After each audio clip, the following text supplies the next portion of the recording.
আমার কিছু high flyer কবুতর এখানে, কিছু ঢাকাইয়া কবুতর আছে, যেমন এটা একটা ঢাকাইয়া চিলা কবুতর, 5-6টা ঢাকাইয়া আছে, but majority high flyer Pakistani কবুতর।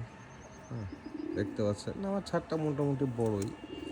এখানে ওরা খেলে ঘুরে ফিরে বেড়াতে পারে খুব সুন্দর করে। আমি যদি ছাদটা দেখাই দিই, অনেক স্পেস আছে ওদের জন্য। ছাদে একটু বাগানও করেছি। এখানে কিছু কবুতর আছে, কিছু কবুতর আছে এই ঘরের ভিতরে। আর এই জায়গাটায় আমরা একটা শেড হবে মোটামুটি ঠিক করে ফেলেছি।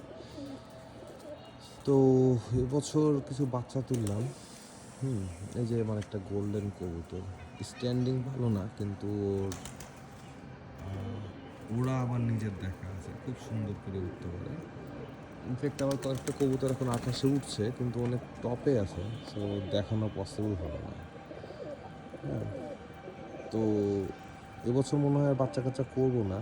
শেষ, কবুতরের সংখ্যা অনেক বেড়ে গেছে, মেনটেন করা আমার জন্য কঠিন হয়ে যায়। 50-60টা কবুতর মেনটেন করতে আমার অনেক সময় দিতে হয়, প্লাস এই বাগানে টাইম দিতে হয়। সো আমার অবশ্য একজন কেয়ারটেকার আছে, তো তারপরেও কবুতর বেশি হলে আসলে বোঝা যায় না কোনটা ভালো কোনটা খারাপ, কোনটা থেকে কোনটা উড়াবো।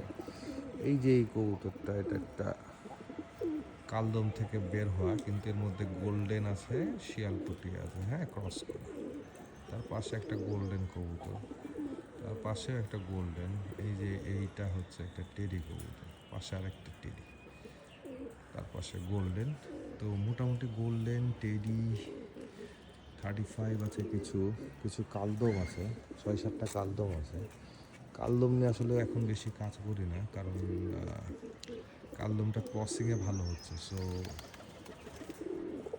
মানে আমি 35 আর গোল্ডেন দিয়ে ক্রস করলে বেশ আগের যে রেজাল্ট তার থেকে একটু ভালো পাচ্ছি। এমনি আমার 4 ঘন্টা 4.5 ঘন্টা কালদম উড়ানো, কিন্তু ক্রসিং আর একটু ভালো হচ্ছে। সো বাট কালদমের মেন ইয়েটা আমার যা সৌন্দর্যই মনে হয়, হ্যাঁ, বেসিক্যালি খুবই সুন্দর হয় দেখতে। এই যে আরেকটা কালদম নর কবুতর, আমার বাসার অনেক পুরনো কবুতর, একটা মাদি কবুতর, এখানে একটা নর।